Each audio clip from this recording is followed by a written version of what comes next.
Good morning, friends. My name is Marcus Curnow. I'm the pastor for Community Connections here at Essendon Baptist Church. Mostly that activity is the work of the Flemington People's Pantry. And I'm here today to launch our new series, Believable, Jesus' Story, a True Story. I'm here to try and convince you that committing your time and energy to reading a story of Jesus, the Gospel of Luke this year, over the period of Lent, this time between now and Easter, is important. In fact, it's a process that is vital and could change your life. Each year as a church, we commit to reading a Gospel together. I'm not sure if it's in the membership sign-up deal. Some new ones, we voted some in last week, but it should be, I think, if we're serious about following Jesus, immersing ourselves in the story that shapes us.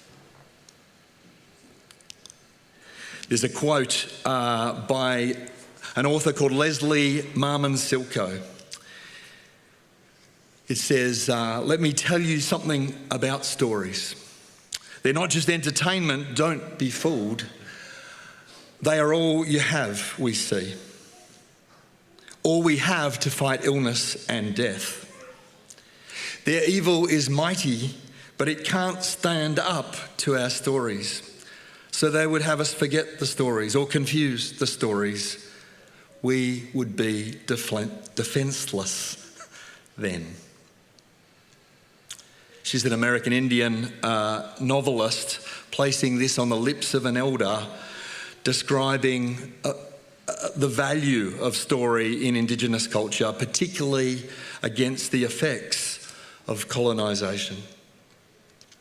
It's the same sort of respect for stories that some of us have been reading. Reverend Auntie Denise Champion, an Aboriginal elder from here, talks about her Indigenous spirituality and how it sits with her Christian spirituality. For some of us, they can seem like, aren't they separate things? But for her, and you can read it in our little library out there when you're getting a coffee, she sees the stories described and their authority affirmed and the connections made within the Bible itself.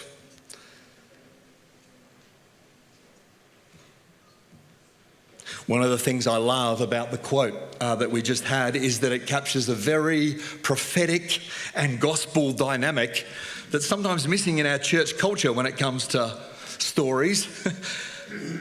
The dynamic between memory and amnesia, responsibility and denial. Will our stories help us to remember, or will they actually just put us to sleep so we forget? Will they help us to respond and to act, or will they help us to deny? This happens in the prophets all the time. Prophet Isaiah, Jesus' favourite prophet, his call story came up in the church the other day. He gets go and tell my stories. He goes, I couldn't possibly, the lips are unclean. Coal, now they're good. He's going, but guess what? No one's going to listen to you anyway. It's this dynamic of denial. It's a tough gig, but it's picked up right through the scriptures. Too often we use the scriptures to soothe, but in a way that numbs the pain of our world. It can be a bit like just scrolling on our death scrolling, they call it. It just sort of washes over us in our infotainment world where stories are all about entertainment. Beyond traditional cultures, our stories are, of course, universal. Ever since Paul Ricoeur in Western cultural theory, stories have been understood to constitute human experience, both defining who we are and how we know who we are. It's not just a story represents us. We structure meaning in narrative terms, in all the standard features of story. These stories that we live by are fragmented and many layered, often with multiple and contested dimensions, but through certain key storytelling ways, how we talk about time. These are the things I'm always listening for as a pastor. If ever you're telling me your story, how's this person talking about time? How are they talking about relationships and character? Who are they in the story they're telling me? How are they presenting themselves? How are they attributing cause and plot to the meaning of their life and story? You can tell a lot by what people leave in, but also a lot about what they leave out. And we all do it all the time. In fact, with no sense of unfolding story, notions of past and future are meaningless if a story can't be translated from the past and the future. There's no viable sense of self or where we're going in our human experience. Margaret Summers, the sociologist, suggests a story theory of 4 different layers. Can we have a slide on that? This is my ugly Venn diagram, but it says these layers of story sort of overlap.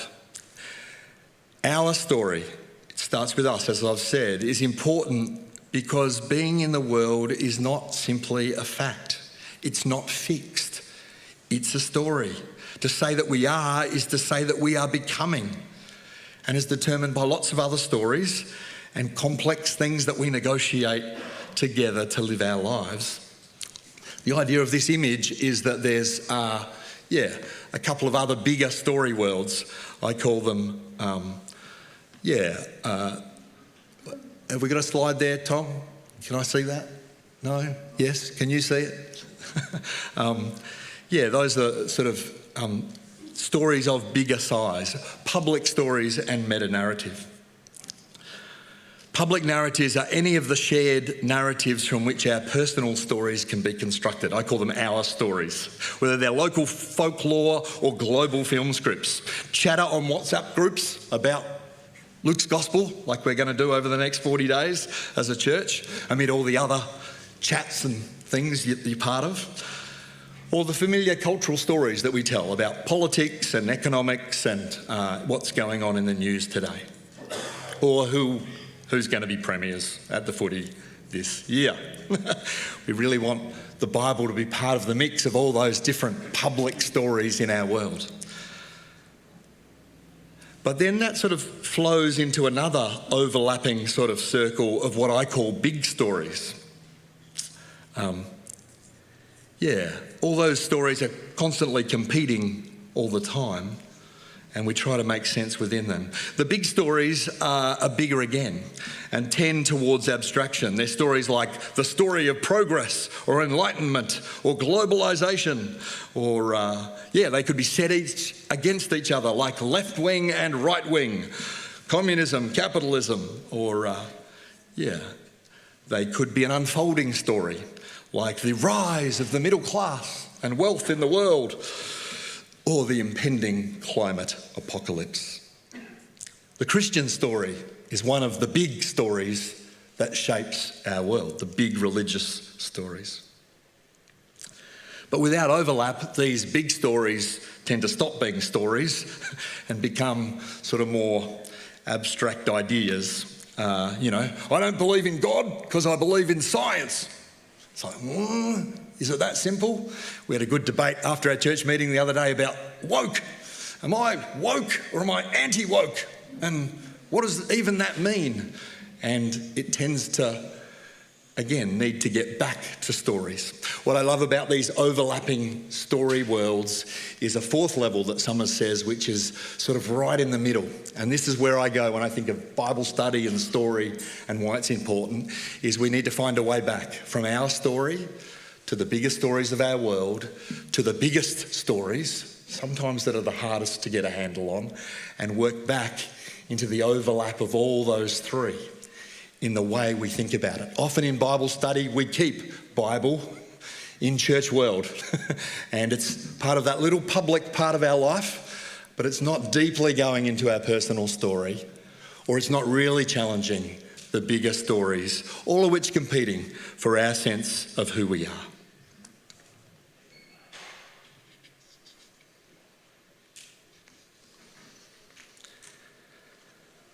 I'm invested in 40 Ways because I'm interested in the church being a place where we can read stories with people who are different to us, who make maybe different choices about which stories are most prominent in their own life.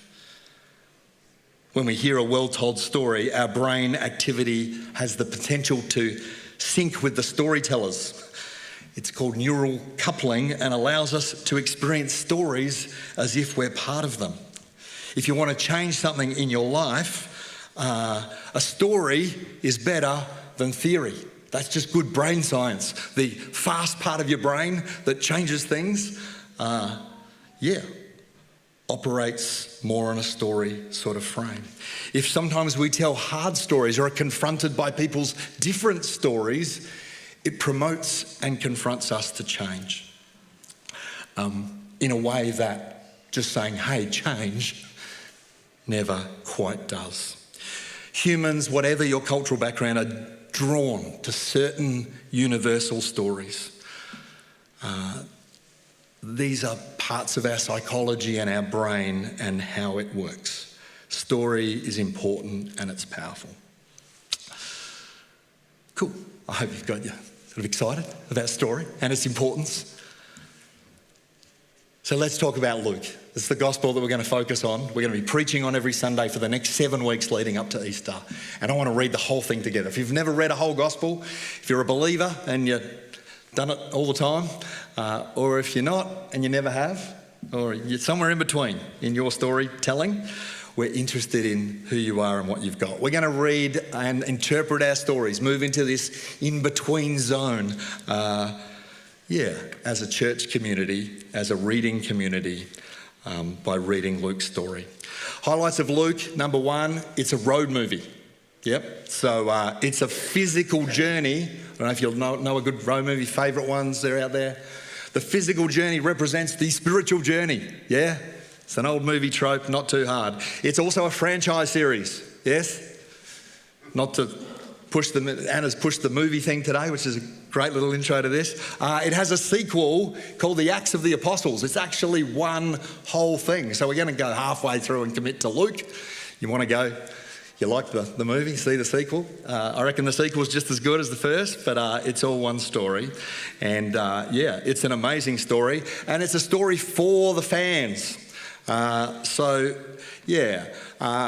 Luke kicks off in verse 1 by saying, addressing Dear Theophilus. Don't quite know who that dude was, but it could be a way of saying, I don't know, if you're really into Star Wars, hey, fanboy or fangirl, you know, Star Wars, you've got an idea of them, you've been to the conventions where they dress up in comic book characters, they're really, really into the story, you know. Theophilus means God lover or lover of God or lover of this story or big fan, yeah. And Luke gives us extended. So it's a long one, it's a bigger read than Mark, say, this year. We've got to go a bit harder. We've got to get through 24 chapters because Luke is wanting to give, as Joe said, this orderly account. Some of the other Gospels were written in a war zone, yeah, and so they're a bit rough. They're a bit of a hot mess. In the really good way, yep. Sometimes that's great. Luke is trying to do something different. He's a doctor and he's trying to write to people of different culture, to Gentile and to Roman Christians. And so he's trying to give this orderly account to include a whole bunch of material. It's like when you get the Lord of the Rings DVD box set and you get all the extra scenes. I mean, it's a 9-hour journey as it is just to get through the 3 movies. Then you get the director's cut with all the added scenes for the hardcore fans. And that's a bit like Luke. He's trying to give an orderly account and get you into some stuff, some stories that you won't find anywhere else. He's a doctor as well, so he's into the nitty-gritty details. Joe would like that.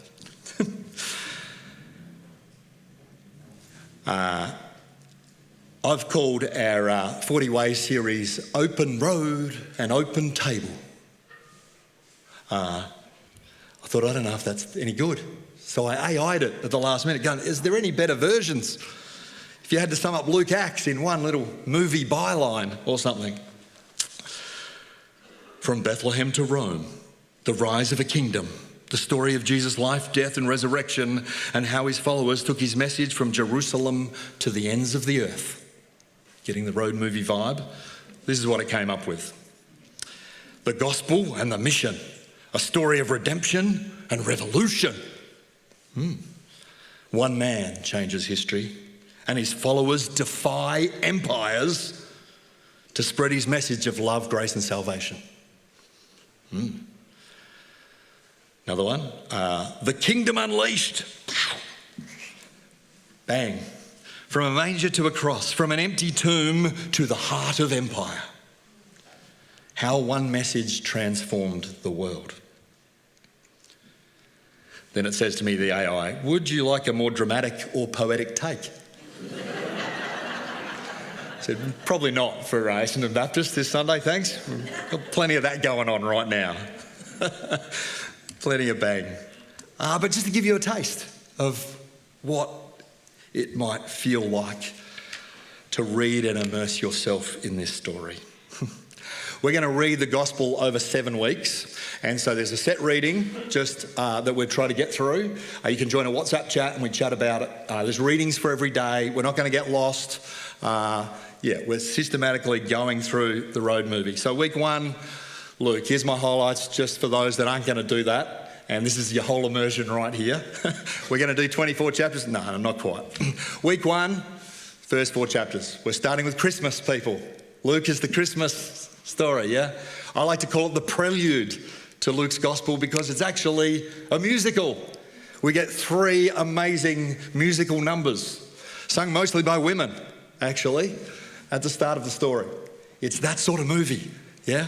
The reason we have Christmas carols is because of Luke. If you like Christmas, start with us. We're starting Wednesday. Ash Wednesday, start 40 days till Easter. I love Go Tell It on the Mountain, the Negro spiritual. You know, it's got that sort of poor folks hanging around, babies singing about hope and, something good. Mary's song, she's singing lullabies to Jesus, where she's talking about some of, breastfeeding. Her lullabies are sort of songs of revolution. It's like protest song stuff, The lowly will be lifted up and the rich will be sent empty away. And you get some of that revolution vibe that Luke's talking about, that the AI is picking up when they're saying, this is what this story is about. We get the birth narratives, John the Baptist, Jesus' temptation and baptism. That's all this week, people. Sign up by Wednesday and that's where we'll be. You get a sense that Jesus was listening to those lullabies on Mary's breast, those radical lullabies, when he gets up, start of week 2. This is Monday next week. Our first reading, Jesus in the temple. It's a story that's only in Luke. And he announces that he's here. Star character. He announces his mission: sight to the blind, freedom to the captives, liberation from debt, and the Lord's favour upon you. The year of Jubilee. And everyone loves it. Except he says, remember all the times this story's happened through history, and you guys who should have known it, who should have known your story, forgot it and denied it. And all these people that you guys hate did. And they go from loving that first message of Jesus to wanting to kill him and throw him off a cliff. Bang. Whew, that's the start of week 2. A few spoilers here if you haven't read Luke's story before. But yeah, we're going. Hard way to start. Thankfully, he gets the call of disciples, and there's this great story of a few followers that do sign up. I love Luke because he does the call of the disciples on the beach with the fish story. You know the one? And they're out all night and they've got their nets and they don't catch a thing, and Jesus is teaching and he said, put your nets on the other side. It's a bit different in the other Gospels where they put these stories, but this is all tied in. The disciples' call and the miraculous catch.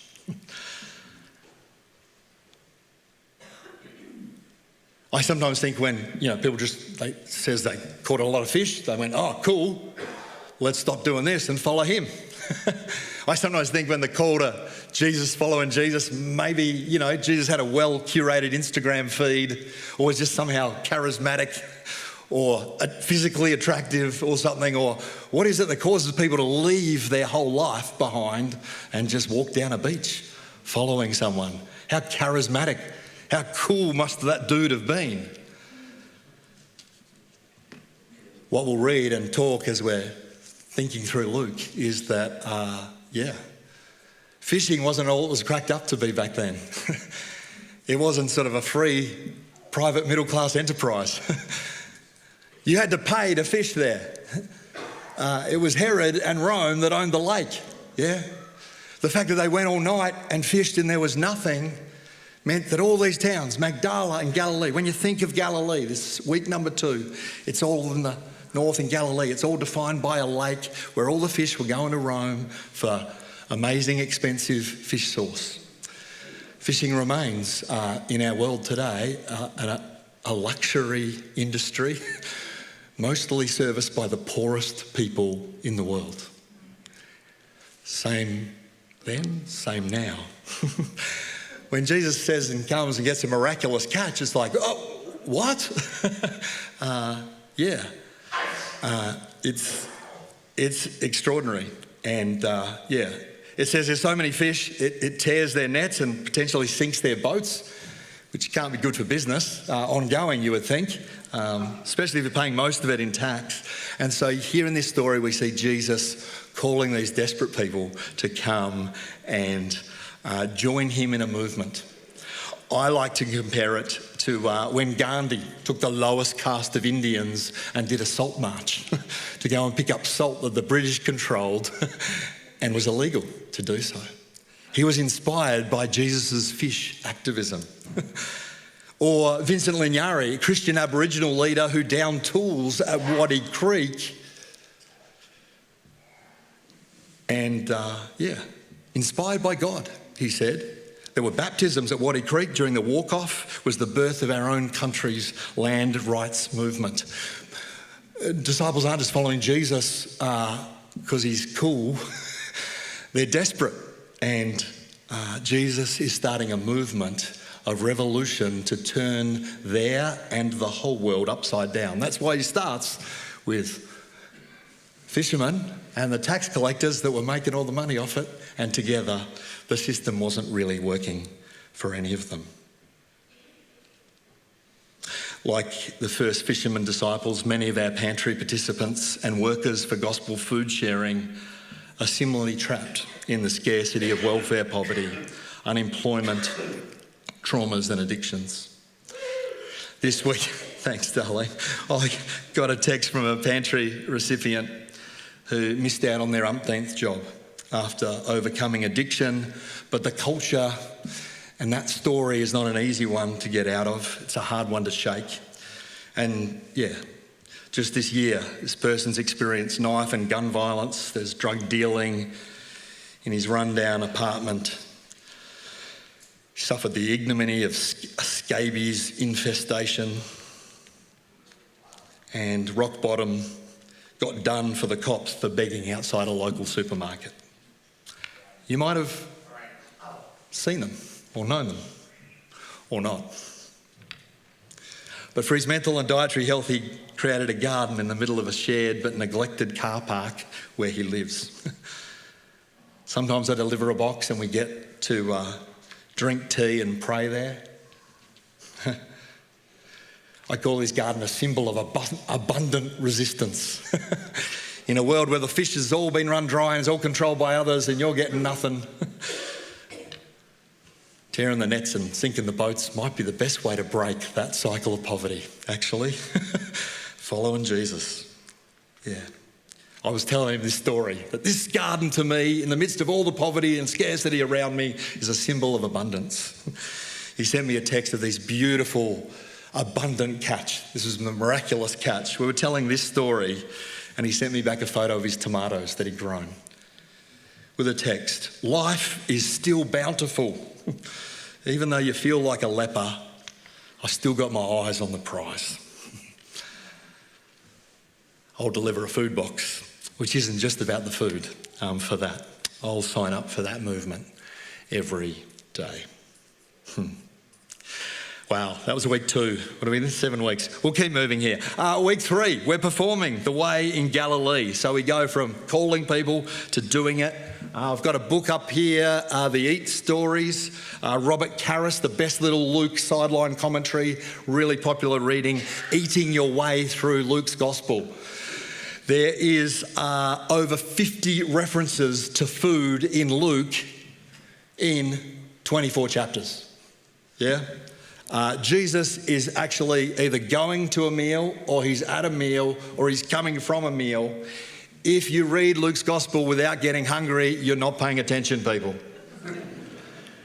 If you're a foodie, you're going to love Luke. And this is a great little commentary. You can suss it out online or buy a hard copy. Really, really good. Just understanding the meaning of food. Food stories rock our world. I don't know if Jesus engages in these awkward dinner parties. Martin Luther King if Gandhi was inspired by the fish thing, Martin Luther King, Baptist minister, was inspired by the eating thing when they started doing eating sit-ins in segregated lunchrooms in the Deep South. Robert Karras says Jesus was killed in Luke's gospel because of the way that he ate. And who he ate with, and when he ate with, and when he ate, and how he did it. The power of these stories comes to us every week at the moment in maths. Yeah? You know, the dinner party episode, always on a Sunday. Is that right? Prime time. My Kitchen Rules, another version of the awkward dinner party, and how it reveals all these different layers of stories, from the big stories of our world to the public stories, but how they play out in specific relationships and people and bodies. I'd love to preach a sermon. Maths meets the marriage feast of the Lamb. I reckon those stories could mix well. Plenty of maths dinner party, awkward dinner party Jesus action in week 3, people. Big theme of Luke, eating. Week 4, big plot shift. Jesus hanging out in Galilee up north.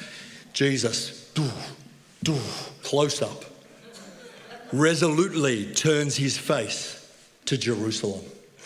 And so the road movie changes and we're going somewhere different. Another big theme in Luke will be parables. He's got unique stories that no one else tells. They're parables about rich and poor. Another great text that I've been reading is by Ched Myers. It's about, if we can have a slide there, Tom, on that one. I don't have that today. It really highlights the big issues in our world at the moment between wealth and poverty. We're at a place, we're about to go into an election. I know things are happening in the world. We don't just have billionaires anymore, we have super billionaires. While I don't know about you, but I'm feeling a lot like a fisherman in terms of wage growth and cost of living and how to run a food pantry.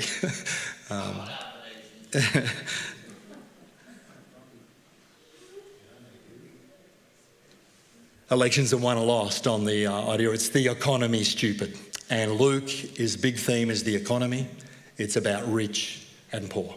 We cannot escape it. So lots of stories. Rich men with barns. When you give a banquet to your rich neighbour. The rich man and his dodgy, but in a good way, manager. The rich man and poor Lazarus in the afterlife. Week 4 will be dealing deeply with those stories that sort of said rich and poor is not what the kingdom of God's about. Somehow we've got to make a move. Rich man and Lazarus, there's this great chasm. The story says the only way we can heal these problems in ourselves, the way that it makes rich people sick and the way that it makes poor people sick, is by revisiting our story. Moses, the prophets, let's get back and immerse ourselves in our story. You know the punchline in that thing? The rich guy says, no, I don't need that. I need you to bring someone back from the dead to convince me about that story, or at least my other people, to convince me of the story that's killing us. And Abraham, with the poor man at his breast in the afterlife, says, if you don't see it when you immerse yourself in the stories of Moses, you won't see it when it's come to you and is being performed in front of you here and now when it comes, even if someone should rise from the dead. We get stories about rich and poor in those parables in week 4. In week 5, Jesus actually goes and hangs out and has some more awkward dinner parties with a rich young ruler and Zacchaeus, that big crazy party. That's the highlight of week 5. Week 6, he enters Jerusalem. I'm thinking of doing a pop-up Bible study in Crown Casino that week. Who'd be up for joining me? If we're going to overlap stories at different layers in our world, we've got to take our Bible out of our safe little church comfort zones and mix it in the stories. What better place than Crown Casino? I worked at Collins Street for 10 years with the Reverend Tim Costello. So we did a lot of protesting at the casino and that was a lot of fun. But it's a great place where rich and poor hang out. A lot of these stories about the economics and the footy and everything, it's all happening there. And it's a really interesting place. I reckon you can read all of week 6. You can do all the stories pretty much there. There's images and overlaps and lots of cool things. I once did the classic story of Jesus in the temple, being trapped about taxes with a group of Christians. Some had never been to the casino because it's against their religion, Others worked there because it's their only way to make money and that's part of their normal life. You know, these stories are overlap and contested is what you get in a Bible study. So mixed feelings. I loved this. We got the Caesar's head on a coin. There's this great relief thing, entrance to the high rollers room, which on both sides has 2 coins with this old story imagery in it of Caesar's head on both sides. Pretty cool. So we thought that'd be a good story to read, the story about tax and giving tax to Caesar. I rewrote it back then because Jeff Kennett was Premier and we were having lots of fights with him about gambling. So I rewrote the story as if it might be translating today. Again, how we translate stories matters. Jeff Kennett was the neoliberal Premier for the young people, ancient history here in Victoria. I'm with a group and we're standing under these sort of coins that are sort of this, 1.5 metre up in the air, overshadowing us. My modern translation. Some of Jeff's mates came to Jesus and asked him, is it ethical to give to the financial system, the global economy, to give or not to give? But knowing their hypocrisy, Jesus said to them, give me a credit card so that I might look at it. And they gave him one. And he says to them, whose logo is this? Whose inscription? And they say to him, oh, it is Visa's. And Jesus said to them, well, give to Visa the things that are Visa, and to God the things that are God's. And they were astounded at him. Well, the group, with my group, we then got into a Bible study talking about these different story worlds that we're in and the images and how we feel, our personal stories, the public stories and the big stories of our world. What does it mean to be loyal, for some of us to be opposed to this place or for some of us to work here? How do you give into 2 systems? How do you live in the world as a Christian?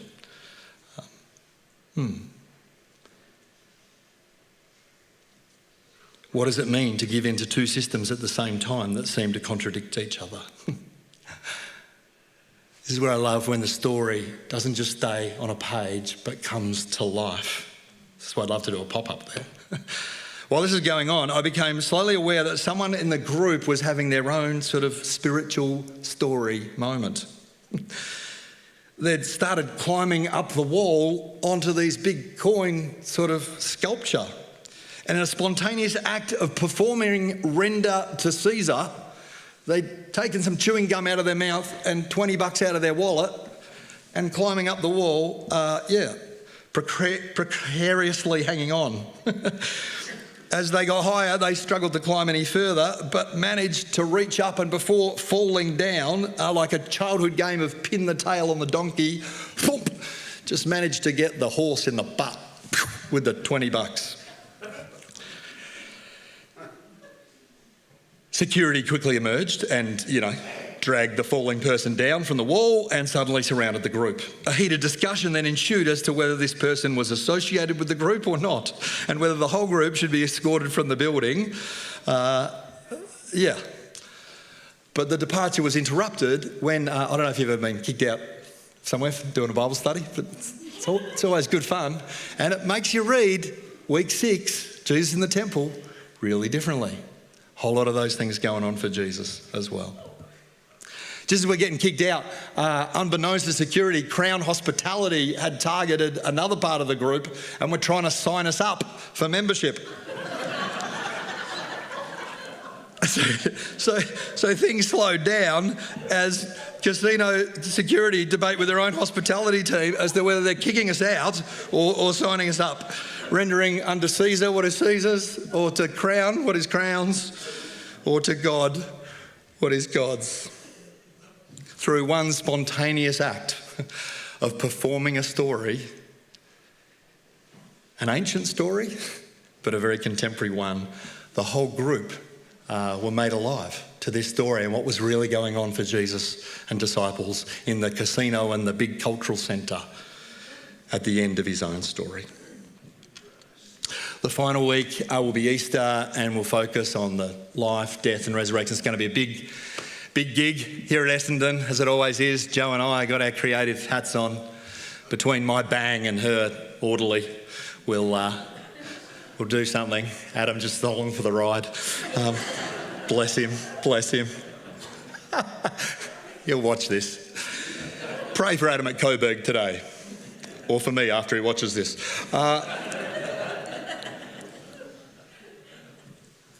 Our final story, and again, I'm trying to tell stories that merge these story worlds as a way of thinking, how do stories come to us? How can we live this story? The unique resurrection story in Luke is the road to Emmaus. It's a road movie. And it ends with 2 disciples, their leader's been killed, and they're fleeing down the Jerusalem road. We often see this in very domestic, safe, polite sort of ways. These people are political refugees. If you see some of those photos on your news, their leader has just been executed. They're getting out of there. Always confronting. And they're confused and they're depressed and they're traumatised. And yet they meet this stranger on the road, the person that you don't always think, the person you least expect. And he says to them, when they say, why are you so down? Have you not been on TikTok? Have you not been in Jerusalem? Have you not been part of the story? Jesus was killed and we're so down about the whole thing. We're devastated. We thought we're part of this fishing, abundant, crazy, nature finds a way sort of movement, and it's come to this. It's a hard road to walk down.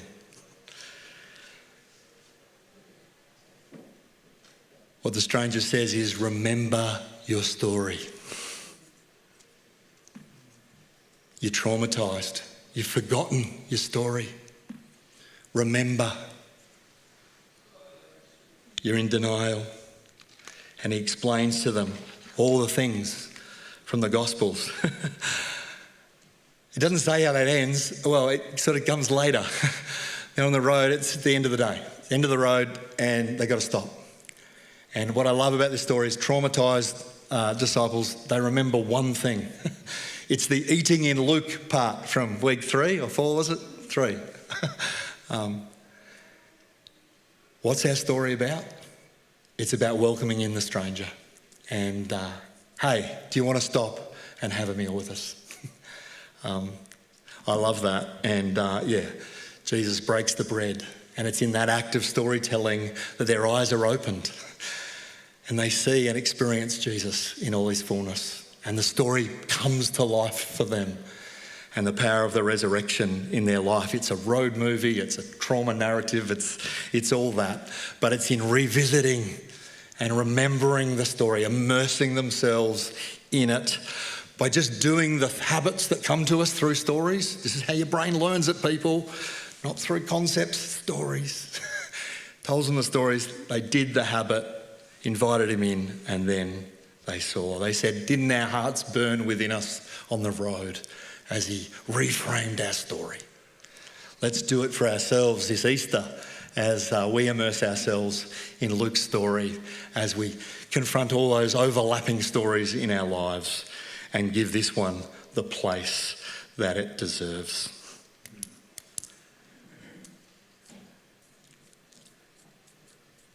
It was the day of lockdown number, I don't know. It was the one when all the permits came in, and we had a hall full of food, the people's pantry. But the press conferences come on and everything was changing, and we didn't know if we could even stay open that day. Hashtag, trauma. Adam and the staff here, our great volunteer, middle-class old people who do admin for Jesus for free. Thank you, Essendon Baptist. Got us some permits. But we sat around, and each of our volunteers, many of whom are physically vulnerable themselves, each said, we're going to remember the habit. We want to keep doing this. We want to stay open. We've got a hall full of food. My final delivery of the day it was dark by then, we were so late, was to a refugee, a Christian refugee from Iraq. Her home had been destroyed, her family killed through the ISIS thing. She'd come to Australia as a refugee but separated from her husband and family in Lebanon. The giant explosion had happened there. She wasn't been out of contact with them. She had trauma upon trauma in her life.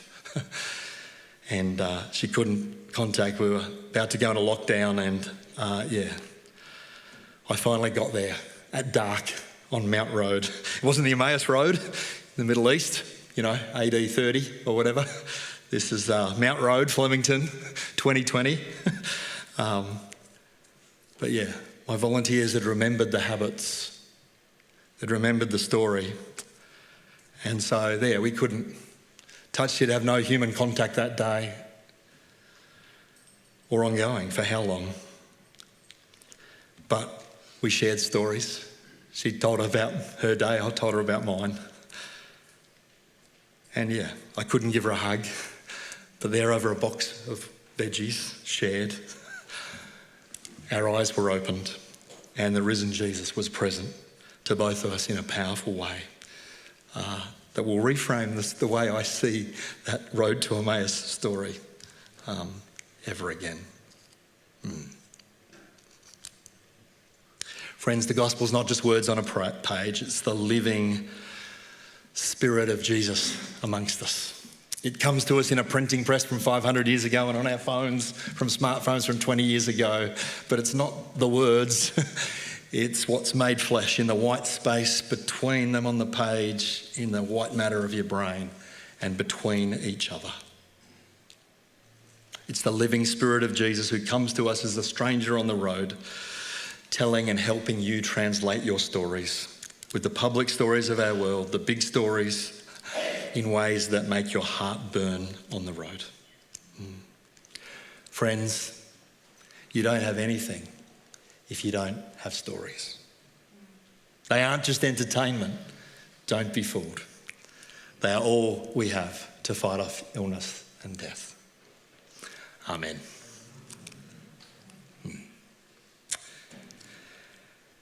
Probably appropriately with that story, we're going to finish with communion.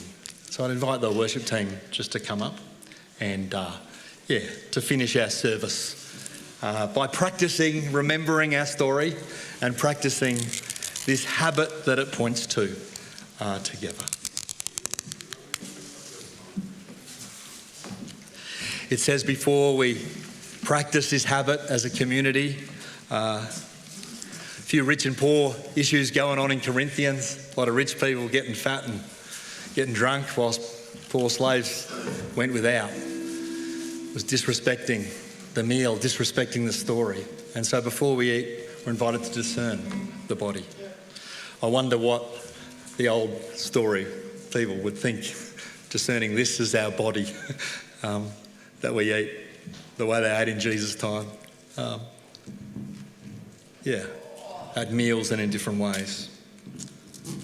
But I want to invite you. We're just going to play that song again, and I just want you to take a time to discern, where you sit with Jesus' story, that it's believable, that it's real, that it's true, and it's worth immersing yourself within. As you do that, we're going to just sing and, pray together.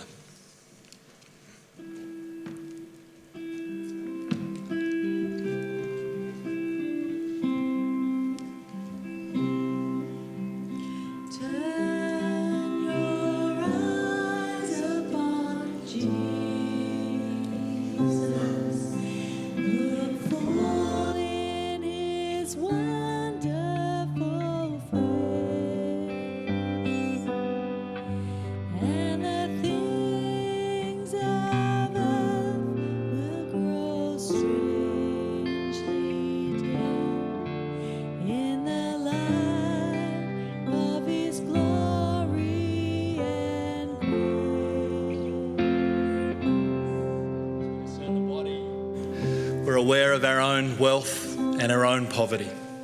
You don't need to be, rich or poor. You don't need to be perfect to have this meal. All are welcome. Jesus shared his last meal with someone who denied the story, with someone who betrayed the story. You don't need to be perfect, but you need to take the story seriously and be open to what it might have to say to you.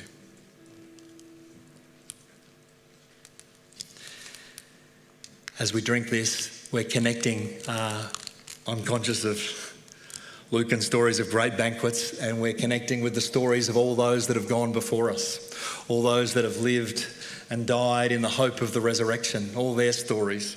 I know it's a small meal, but it points to one that is great and grand, and an open table and a road that never ends. Friends, on the night he was betrayed, Jesus took bread and, breaking it and sharing it with his disciples, said, "Eat this and remember me and my story." Let's eat together.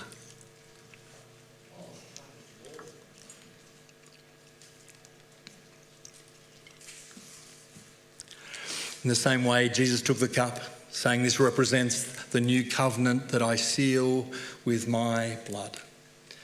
Each time that you share food in the roads of your life, be it Mount Road, pantry box, or with your family, in your workplace, in your life, think of the places and people you might share it with, this story coming to life. Each time you drink it, remember me and my story.